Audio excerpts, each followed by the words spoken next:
பிரேக்ஃபாஸ்ட்டுக்கும் லஞ்சுக்கும் ஏதாவது ஒன்று செஞ்சிடலாங்க. ஆனால் இந்த நைட்டு டின்னர் வரும்ல, அப்போ தானே ஒரே யோசனையாக இருக்கும் என்னடா செய்யுதுன்னு. அதுக்கு இந்த சில ட்ரை பண்ணி பாருங்கள். டெய்லி நீங்கள் இதுதான் செய்வீங்க. அவ்வளோ டேஸ்ட்டாக இருக்கும், ஹெல்த்தியும் கூட. அதுக்கு 2 டீஸ்பூன் தயிர், சாட் மசாலா, சால்ட்டு, பெப்பர், இது மூணையும் நல்லா மிக்ஸ் பண்ணி தனியாக எடுத்து வச்சுக்கலாம்.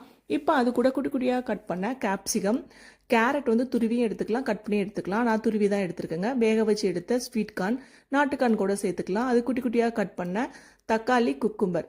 தக்காளியில் விதை எல்லாத்தையும் எடுத்துருங்க. இப்போது நல்லா முளைக்கட்டி பச்சை பயிர் எடுத்து வச்சுருக்கேன், அதையும் சேர்த்துக்கலாம். லெட்யூஸ் சேர்த்துக்கலாம். அது கூட 1 கப் அளவுக்கு ஆனியனு, அப்புறம் வேக வச்சு எடுத்த நிலக்கடலை, இது எல்லாத்தையும் சேர்த்து நல்லா மிக்ஸ் பண்ணிக்கலாங்க. இப்போ இது கூட நம்ம ஆல்ரெடி ப்ரிப்பேர் பண்ணி வச்சுருக்கோம் இல்லையா தயிர், அதை வந்து சேர்த்துக்கலாம். நல்லா க்ரீமியாக உங்களுக்கு வேணும் அப்படின்னா நல்லா 1 கப் அளவுக்கே நீங்கள் வந்து தயிர் சேர்த்துக்கலாம். இன்றைக்கி நான் கொஞ்சம் ட்ரையாக தான் பண்ண போகிறேன், அதனால வெறும் 3 டீஸ்பூன் மட்டும் டேஸ்ட்டுக்காக சேர்த்துக்கிட்டேங்க.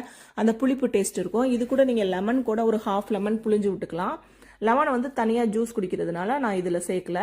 இது கூட நீங்கள் வந்து இந்த வெஜிடபிள் தான் நீங்கள் சேர்க்கணும் அப்படின்லாம் கிடையவே கிடையாதுங்க. உங்களுக்கு வீட்டில் என்ன இருக்கோ எது வேணால் சேர்க்கலாம். கருப்பு கொண்டக்கடலை, வெள்ளை கொண்டக்கடலை, கேபேஜு, மஷ்ரூமு, பன்னீர், இதெல்லாம் சேர்த்துக்கலாம். மஷ்ரூம் பன்னீர் வந்து நீங்கள் டேரெக்டாக அப்படியே சேர்க்க முடியாது. லைட்டாக நீங்கள் வந்து ஒரு 2 ட்ராப் இல்லை 3 ட்ராப் வந்து கடாயில் வந்து ஆயில் போட்டுட்டு கொஞ்சமாக ஒரு 1/2 டீஸ்பூன் அளவுக்கோ இல்லை மிளகா பொடி, இல்லைன்னா போட தேவையில்லை, பெப்பர் மட்டும் போட்டுட்டு அப்படியே கொஞ்ச நேரம் ஒரு 2-3 மினிட்ஸ் வந்து நீங்கள் ஒரு மாதிரி ஃப்ரை மாதிரி பண்ணிங்கன்னா ரொம்ப சூப்பராக வந்து டேஸ்ட் வந்துருங்க.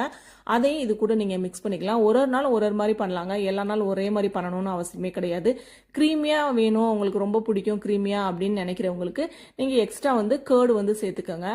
சால்ட் அதுக்கு தகுந்தாப்புல நீங்கள் ஆட் பண்ணிக்கலாம். அவ்வளோ டேஸ்ட்டாக இருக்குங்க. டெய்லி இந்த மாதிரி வந்து நீங்கள் டின்னர் சாப்பிட்டு பாருங்கள். 6:30க்கு முன்னாடியே வந்து டின்னர் வந்து நீங்கள் முடிச்சிருங்க. ஃபஸ்ட்டு கொஞ்சம் வந்து உங்களுக்கு கஷ்டமாக இருக்கும், ஆனால் இது ஒன்று சாப்பிட்டா போதுங்க, நமக்கு பசிக்காது. அவ்வளோ டேஸ்ட்டாக இருக்கும், ஃபில்லிங்காகவும் இருக்கும். மார்னிங் பிரேக்ஃபாஸ்ட் கூட இதை நீங்கள் சாப்பிட்லாம். இது கூட நீங்கள் இது மட்டுமே சாப்பிடாம ஒரு சப்பாத்தி 2 முட்டை சேர்த்துக்கோங்க. கரெக்டாக இருக்குங்க. மதியம் வரைக்கும் பசிக்காது. எல்லாமே நமக்கு தேவையானது எல்லாமே கிடச்சிருங்க.